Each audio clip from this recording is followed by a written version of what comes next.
¿Qué tal? Qué bueno que ya nos acompañan aquí en Más Cultura. Hoy vamos a tener un programa bien padre porque tenemos a varios invitados de muy altísima categoría.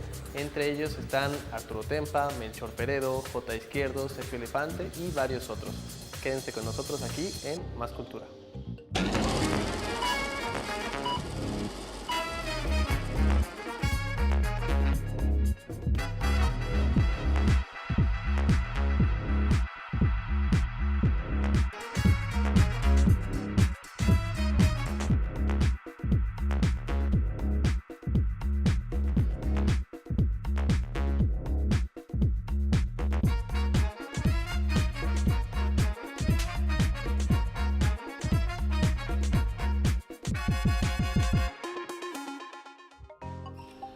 Todos nuestros invitados para este programa son a su vez artistas de renombre y conocedores del mundo del arte, y en tal carácter tienen una opinión muy particular acerca de qué es y qué no es arte. Vamos a escuchar a Lazo hablarnos más al respecto.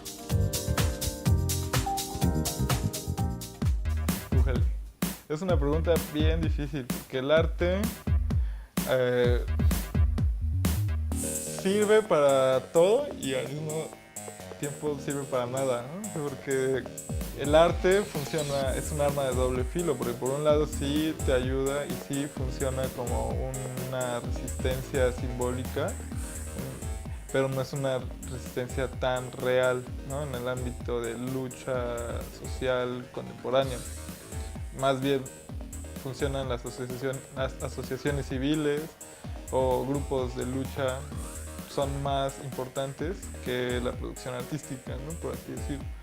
Por otro lado, el arte creo que se entiende en un sector cultural muy específico y muy reducido, ¿no? Desde cierto enfoque o desde cierta perspectiva que yo tengo, el arte es para gente muy privilegiada, ¿no? Que no ha tenido que trabajar en el campo, por así decirlo, que no ha tenido que vender droga, por así decirlo, que no ha tenido que moverse de su ciudad natal para generar mejores ingresos para su familia o X o Y, ¿no? Muchas de las situaciones que actualmente el grosor de la población está sufriendo.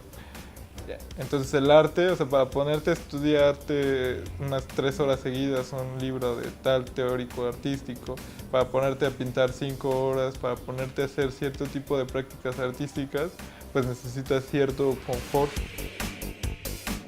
En esa perspectiva el arte es muy nefasto, ¿no? Es un residuo que vamos cargando como sociedad, ¿no? En otro sentido, creo que también los mismos artistas, por esta misma capacidad de entendimiento, misma estudio, educación o por esta misma acercamiento a la realidad, pues creo que son más sensibles en temas, ¿no? De clases, en temas de racismo, de discriminación, en muchos temas que la sociedad en la que se encuentran está inmiscuidos, pues también la revelan, la rechazan. Algunos la asumen y desde esa perspectiva la critican. O sea, hay muchas maneras de que el arte sí le podemos encontrar, ¿no? Cierto tipo de aura todavía. Pero para mí está como en ese juego, ¿no? Entre que es algo privilegiado, así muy detestable desde ese punto, y algo muy importante y muy servicial para la humanidad desde el otro punto, ¿no? Entonces es así como más o menos creo que el arte se desenvuelve, ¿no? Porque también es una paradoja siempre, ¿no? Entonces siempre vamos a estar circulando entre una y otra cosa, pero para mí, para ciertas cosas es bueno, para ciertas cosas es muy malo. Viene Melchor Peredo y con él vamos a platicar acerca de su obra mural Defensa Heroica de Veracruz ante las invasiones. Está ubicada en el antiguo Tribunal Superior de Justicia. A lo mejor todo esto a ustedes les suena como muy ajeno y no lo conocen, pero en realidad está en el centro de la ciudad de Jalapa, a un costado del Palacio de Gobierno, en la calle Leandro Valle. Para quienes caminamos por ahí muy seguido desde hace muchos años, quizá pensamos incluso que es un acceso más al Palacio de Gobierno, y sin embargo es un edificio que existe de forma autónoma y seguramente todos conocemos, aunque sea de reojo, esta obra de Melchor Peredo. Vamos con él. Recién llegué yo a Jalapa siguiendo la línea que la Universidad Veracruzana trazaba de apoyo al muralismo, que estaba prácticamente ya abandonado en la Ciudad de México, porque los pintores se habían ido a los Estados Unidos. Enterado de que aquí estaba pintando una nueva generación, Mario Orozco Rivera, Norberto Martínez, entre ellos, pues me vine para acá y afortunadamente el rector Bravo Garzón me pidió que hiciera yo aquí este mural. Entonces yo no sabía nada de la historia de Veracruz, pero estuve como 5 o 6 meses contratado con la universidad para hacer también la investigación histórica, y gracias a eso pues encontramos datos muy interesantes, muchos momentos heroicos de su defensa contra los invasores, y considerando inclusive como invasión a lo que cuando llegaron aquí los españoles, y pues realmente fue una impresión tremenda para los nativos. Lo que yo sostengo como tesis que una pintura mural debe, según los cánones del Renacimiento, no destruir un edificio como ocurre terriblemente en la actualidad en muchos casos, sino que lo debe complementar armónicamente, independientemente de la libertad de tema que tomes. Entonces, bueno, primero fue estudiar la arquitectura neoclásica, porfirista diríamos, y después ver la forma de integrarse con un estilo que no fuera contrario a la sobriedad de un monumento histórico como este, ¿no? Y de la época. Un procedimiento que yo he desarrollado desde que era joven, estaba en la Escuela Esmeralda, que es pintar las figuras muchas veces desde el punto de vista del espectador, con una vara de carrizo que llega a tener hasta 8 metros de largo. Se hizo en la época así se hacían los vitrales en la Edad Media, pero era para dibujar los cartones que se llamaban, para hacer los vitrales, pero pues francamente yo tengo unos botecitos chinos que son como plumafuentes, y ahí le ponen la tinta, y con eso te puedo hacer hasta el brillo de un ojo a distancia de 8 metros. Yo no sé cómo lo hago, es una cosa mágica que solo porque hay que hacerlo aprendí a hacerlo. Bien, ¿para qué? Para que las figuras no se deformen desde los puntos de vista de contemplación, máxime que aquí se trata de un pasillo a tal grado estrecho que Carlos Jurado me dijo, ahí no se puede pintar un mural, pero pues vemos que sí. Es como una película porque tiene un principio y un fin, y hay en el movimiento como en una película porque empiezas y caminando vas pasando por el tercer elemento que generalmente no se considera en la pintura. Tú tienes el largo y el ancho, pero gracias a las orientaciones de Siqueiros yo pensé este mural como una película. El movimiento lo hace el espectador cuando camina, de manera que tiene un principio, un desarrollo, un clímax y un final. Además que este mural se llevó como 2 años porque sin ayudantes prácticamente, yo tenía que salir a la calle antes de cualquier trazo que hiciera en la pared, porque había que ver esa película como la ve un espectador cuando camina, porque es una calle en declive, y entonces el espectador iba a ver esa película hacia abajo, en otro orden, que si lo ve al subir. Entonces esas 2 películas se encuentran a través de las arcadas, de tal manera que conforme avanza la gente, algunas figuras se enmarcan en los arcos y otras parece que se van asomando por las columnas. Todo esto tuvo que ser pensado de una manera, te digo, cinematográfica, ¿no? La técnica que usé al principio yo lo había planteado como un fresco. Encontré que no lo iba a poder terminar porque además pues, yo a veces tenía que poner el mismo aplanado con mis propias manos. Tenía yo en un recipiente agua de cal, que se usa básicamente para esto, y le eché unas gotas de acrílico y observé que el acrílico se disolvía en la cal. Entonces inventé una nueva técnica que se llama fresco acrílico. Y con eso, pues en partes es puro fresco, en partes es acrílico y en partes es que yo inventé. Bien, pero en estos 30 años, gracias a que he usado puros colores, no son degradables por la luz ni por el ambiente. Él ya tiene casi 30 años y no ha tenido que ser restaurado nada. Yo llego y le quito el polvo, nadie lo toca más que yo. Bien. Pues eso es, ¿qué te puedo decir? También que en estas investigaciones, como tengo la costumbre de irme no a los historiadores, sino a los cronistas, aquellos que escribieron la historia viviéndola en contra y pro, de ahí saco yo mis conclusiones y llegué a algo asombrado, porque yo odiaba a Antonio López Santana, como todos lo odiamos, el traidor, el que vendió México a Estados Unidos, y me voy encontrando que no, que este jalapeño, pues entre otras cosas nos dio la República Mexicana, sin hablar del himno nacional y además pues fue el único que mal que bien pues nos defendió militarmente en serio contra los Estados Unidos. Entonces, y una serie de factores que son interesantes de reconsiderar de Antonio López Santana. Entonces, pues aquí por primera vez ya Diego lo había pintado en Palacio Nacional, pero de una forma crítica, obviamente, pero aquí pues lo pintamos como un personaje, no necesariamente blanco, ¿no? Pero sí muy importante y con mucho que reconocerle ciertos y muy grandes valores. ¿Algo más?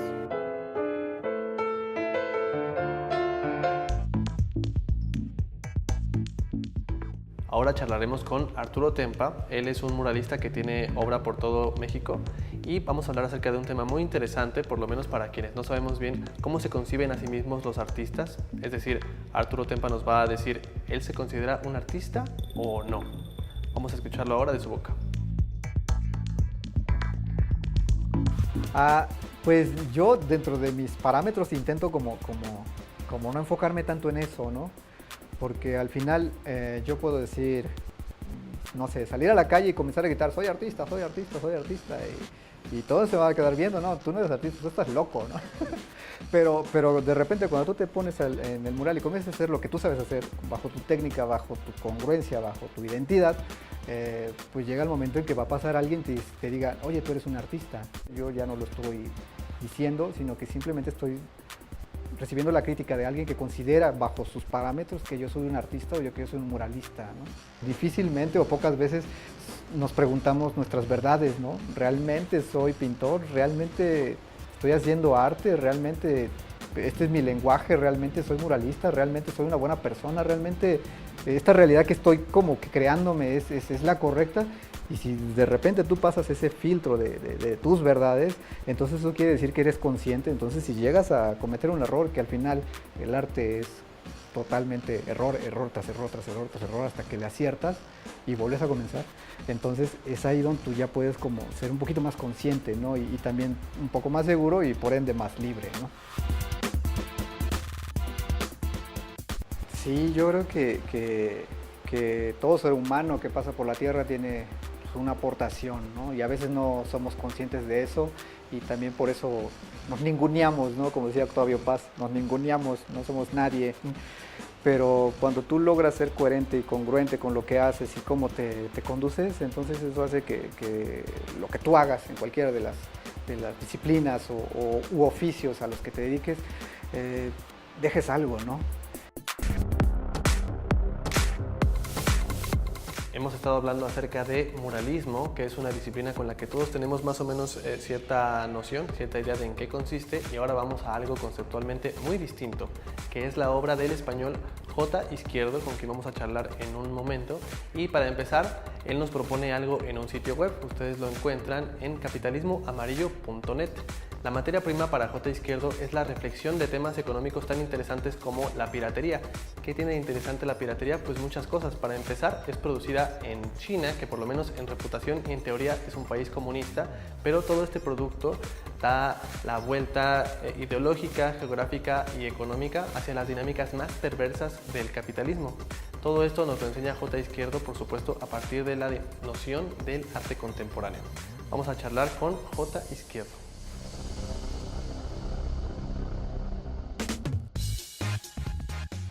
Pues yo llevo desarrollando los últimos 6 años en México un proyecto que se llama Capitalismo Amarillo, que lo puedes encontrar en capitalismoamarillo.net, ¿de acuerdo? Donde yo investigo estos tipos de producción que podemos llamar piratas o informales, ¿no?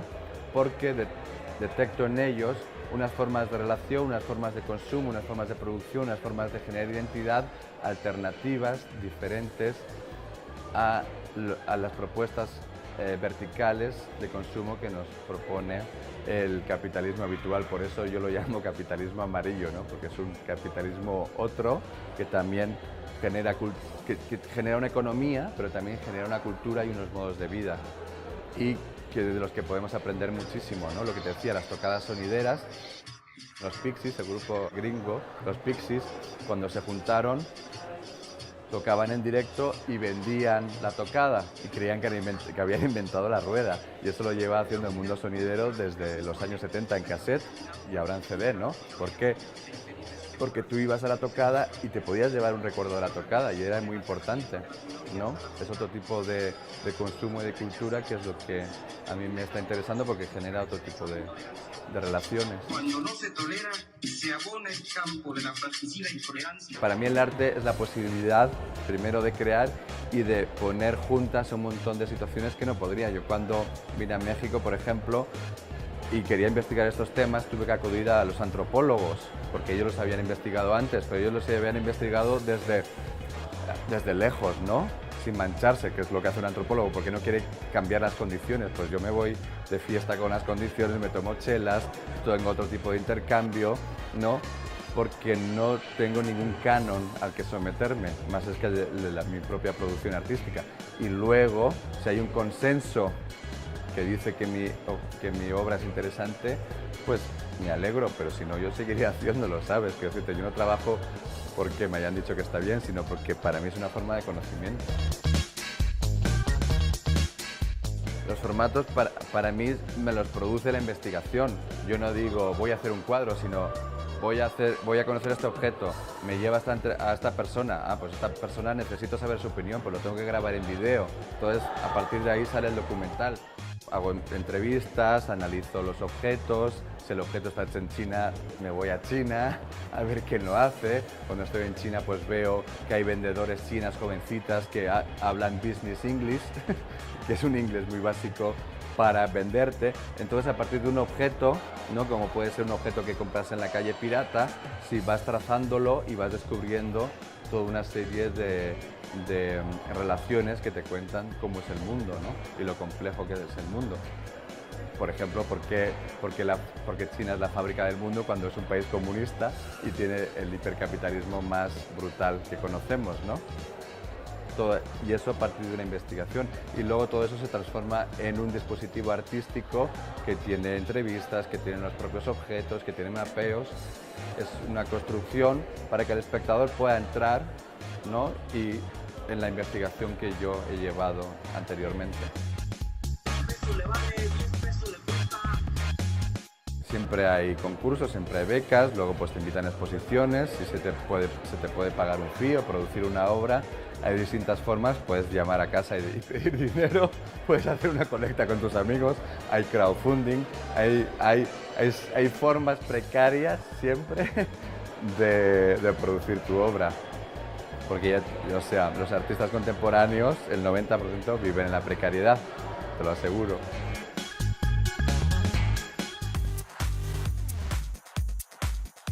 En el mundo del arte existen opiniones tan populares que más bien podemos decir que son lugar común. Una de ellas es que los artistas ocupan un lugar más importante en el mundo de la creación que los artesanos. A continuación vamos con Sergio Elefante, que tiene una opinión bastante distinta. He viajado a mi país, sobre todo antes, ¿no? Así, hace tiempo. Me gusta mucho como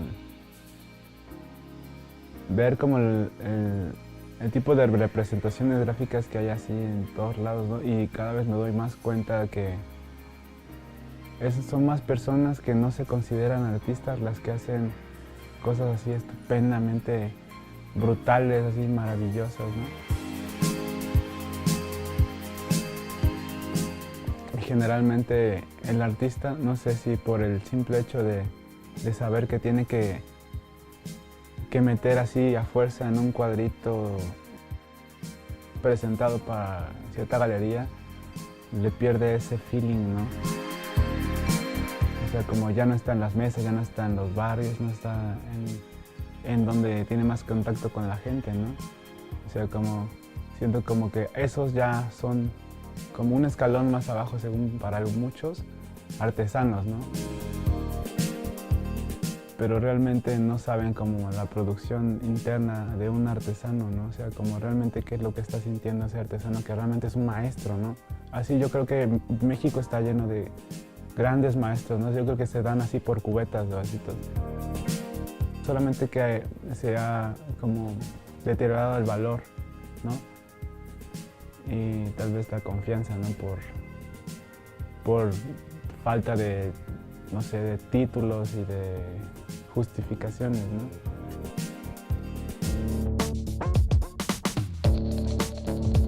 En una visita a cualquier museo o galería, nosotros podemos escoger cualquier manera de recorrerlo, de acercarnos a algunas obras, ignorar otras, y esta noción de libertad en realidad nos puede llevar a perdernos de la intención del montaje. De ahí la importancia de que muchos museos, tanto grandes como pequeños, tengan visitas guiadas que pueden ser programadas y que nos pueden, por supuesto, dejar una idea mucho más completa del artista, su periodo, el contexto y además las intenciones del montaje tal y como está hecho. Vamos a charlar de esto con Josué Martínez.